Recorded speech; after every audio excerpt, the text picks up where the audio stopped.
Hay una serie de dinámicas que se ha demostrado que ocurren dentro de una red. Es decir, las redes tienen una serie de dinámicas internas por las que suelen funcionar. No siempre, pero se ha demostrado que muchas veces funcionan así.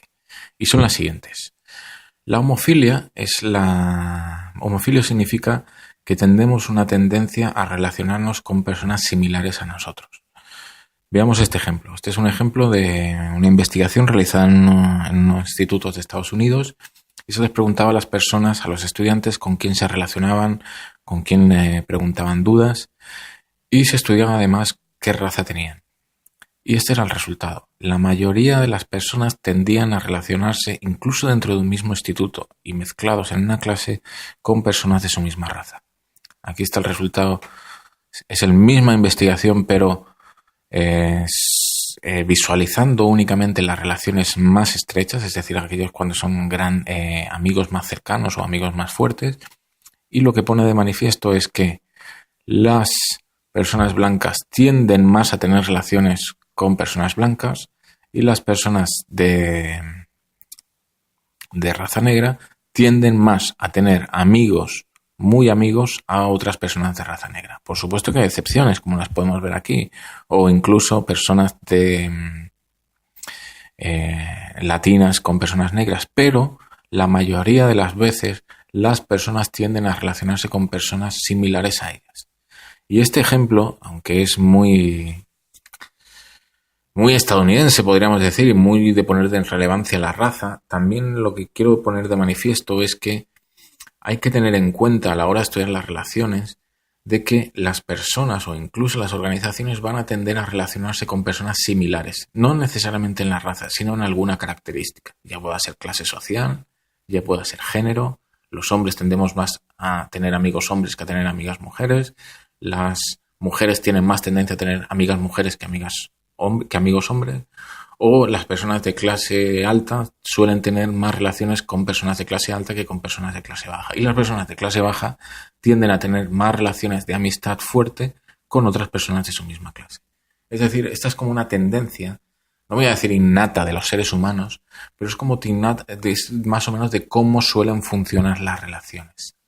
Y la relevancia de posibles futuras investigaciones es tratar de entender cuál es la característica que lleva a dos personas o a dos nodos o a dos organizaciones a tener relaciones fuertes entre ellas.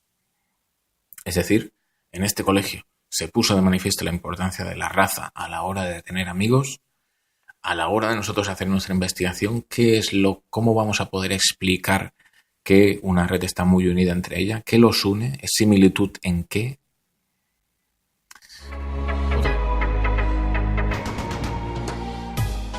Otra de las dinámicas que ocurren es la de los vínculos débiles. Los vínculos débiles son relaciones poco frecuentes, relaciones de un amigo o relaciones con baja intensidad relacional y baja confianza.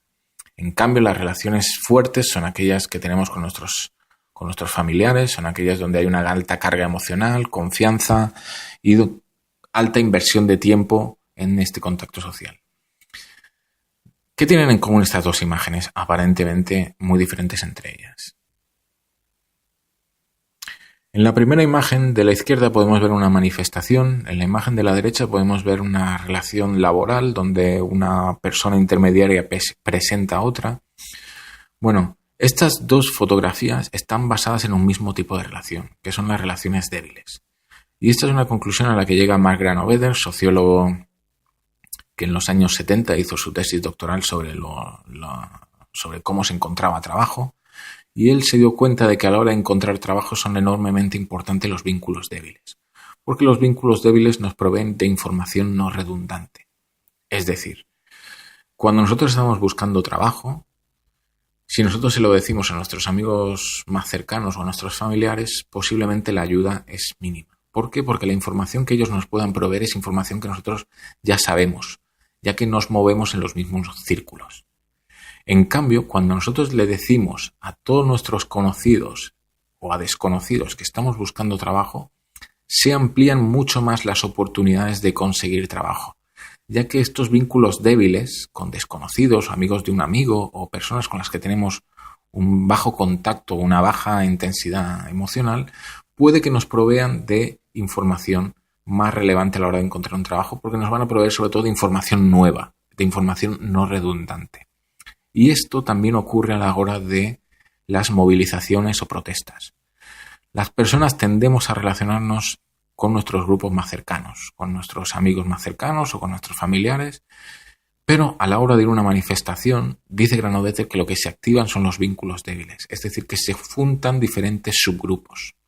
Los amigos de diferentes partes se juntan no solamente por una causa en común, sino porque previamente se han activado los vínculos débiles. Es decir, la información de una marcha o la información de protestar contra algo o el convencer a otras personas para que nos apoyen en nuestra manifestación va a ocurrir si nosotros expandimos esta información a través de vínculos débiles. Y Mark Granovetter se dio cuenta de la importancia de los vínculos débiles en las manifestaciones porque él vivía en Boston, en la ciudad donde estudiaba, cerca de Harvard, y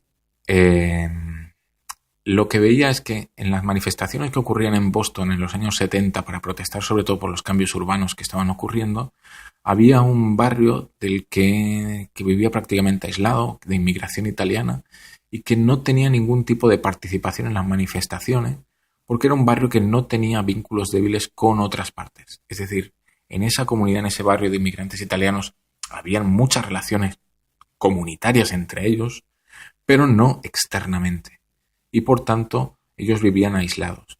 De ahí que él pone de relevancia que los vínculos débiles son tremendamente útiles a la hora de formar sociedad, a la hora de construir grandes grupos. Porque nosotros vivimos en grupos pequeños normalmente durante la mayor parte del día, pero para poder conseguir algo debemos activar otra serie de grupos. ¿Cómo los activamos? A través de vínculos débiles.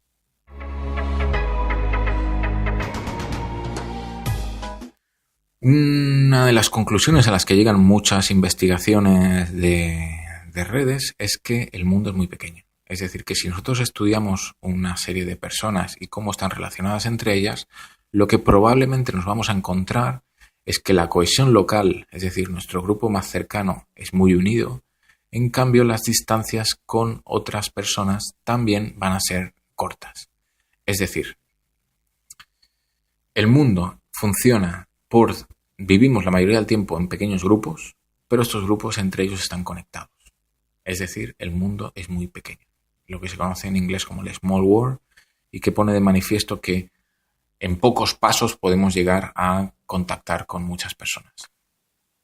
Esta es una fotografía claramente que si nosotros fuéramos saltando, digamos, del Facebook en Facebook, es decir, si nosotros viéramos el Facebook de un amigo nuestro, podríamos identificar a personas que ya conocemos, y si viéramos el Facebook del amigo de nuestro amigo, también veríamos a personas que conocemos, y así podríamos ir alcanzando a prácticamente todas las personas que viven en el mundo y que puedan estar conectadas.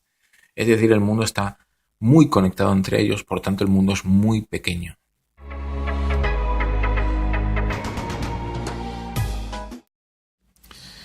El análisis de redes es capaz de estudiar la estructura social. La estructura social es de esos conceptos que a veces repetimos o escuchamos alguna vez en sociólogos o en antropólogos, pero que pues a veces entendemos qué es. La mejor manera de entender qué es una estructura es que miremos el mapa del metro. El mapa del metro, por ejemplo, es el mapa del metro de Medellín. Está formado por aproximadamente unas 2-3 líneas de ferrocarriles. ¿Y qué significa la estructura social? La estructura social significa que mediante estas vías del tren se pueden conectar una estación con otra. Pero no podemos, por ejemplo, saltar del Prado al estadio porque aquí no hay una estructura formada. Es decir, no hay una vía para conectar estas dos estaciones. Lo mismo pasa en nuestras relaciones sociales. En nuestras relaciones sociales, cuando nosotros tenemos una serie de relaciones, tenemos una serie de oportunidades de conexión, pero también una serie de limitantes. Es decir, no nos podemos relacionar con una persona a la que no conozcamos a veces sin tener que pasar por otras. Y esta es una de las conclusiones más relevantes o de las aportaciones teóricas de lo que es la sociología, el análisis de redes. Es decir, para poder conectar dos estaciones, se pueden construir redes, pero esas redes van a depender de la estructura. Este es el mapa del metro de Barcelona. Es un mapa mucho más denso, muchas más líneas, muchas más conexiones y por tanto mucho más capaz de conectarse. Fijémonos en esta fotografía. ¿Qué es la estructura social? La estructura social son las pautas de relación que condicionan y limitan nuestro comportamiento. Es decir, a la hora de poder relacionarnos vamos a estar muy limitados y también vamos a tener oportunidades de conexión, pero siempre va a ser a través de nuestras redes. Si Fabiano quiere relacionarse con Luis, quiere transmitir un mensaje a Luis, va a tener que pasar por Liviana. Si Liviana se quiere conectar con Gabriela, va a tener que pasar por Flavia. Es decir, las redes son oportunidades de conexión, pero también son limitantes. Limitantes, que quiere decir que las relaciones pueden funcionar metafóricamente como si fuese un carril de tren. ¿Podemos construir un carril de tren entre Fabiano y Luis? Sí. Pero si no lo construimos, si no construimos esta relación, vamos a tener que pasar por Liviana siempre para conectarnos con Luis. Es decir, las redes funcionan como si fueran una estructura de vías de ferrocarril que nos ofrecen oportunidades de conexión, es decir, yo puedo viajar de un lado a otro gracias a esta estructura, pero también son un limitante. Es decir, no puedo desplazarme o relacionarme o viajar allá donde yo quiera sin tener en cuenta si hay una relación construida o en este caso, un carril.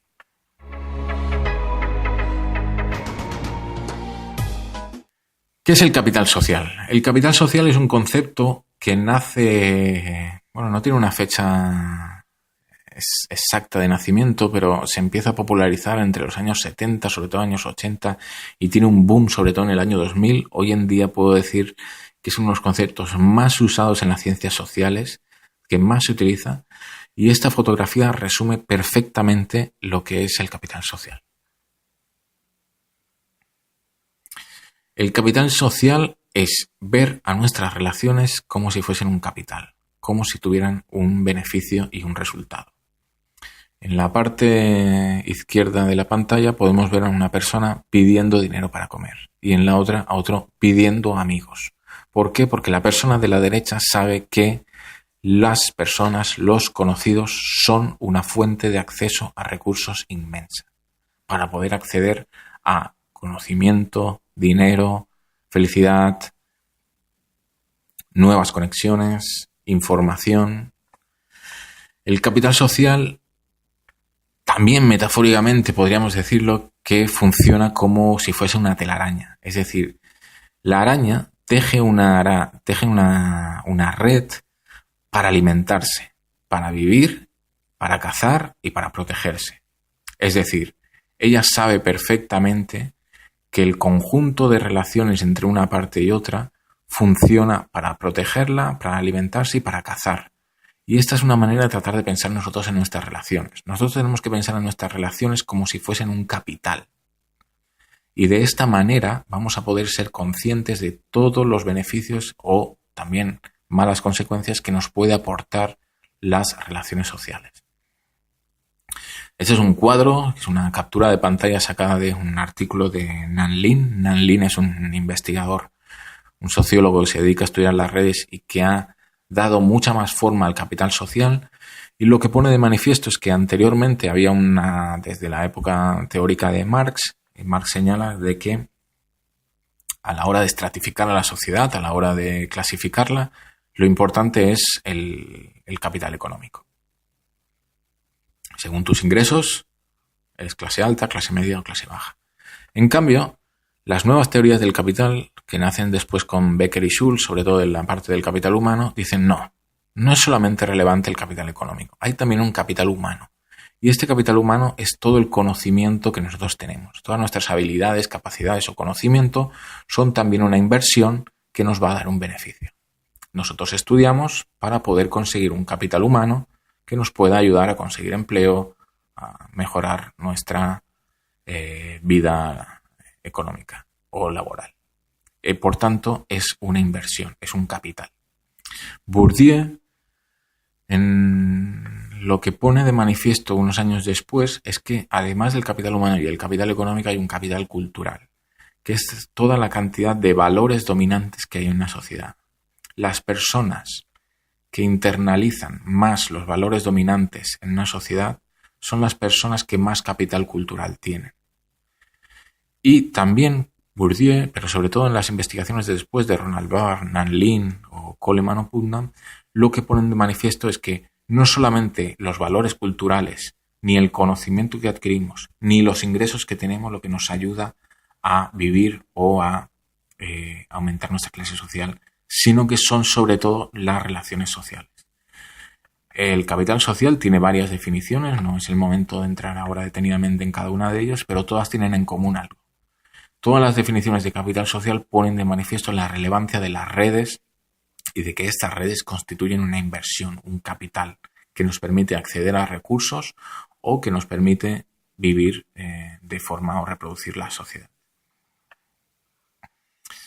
Aquí también una manera muy amplia de definir lo que Ronald Barthes, que es uno también de los ideólogos del capital social, pone de manifiesto de que hay algunas personas o ciertos grupos a los que les va mejor. ¿Y por qué les va mejor a estas personas? Porque tienen algún tipo de capital, ya sea capital humano, capital económico o capital social. Pero él pone de manifiesto que sobre todo las personas que van a ocupar una serie de espacios claves en la red son las personas que más capital social van a tener.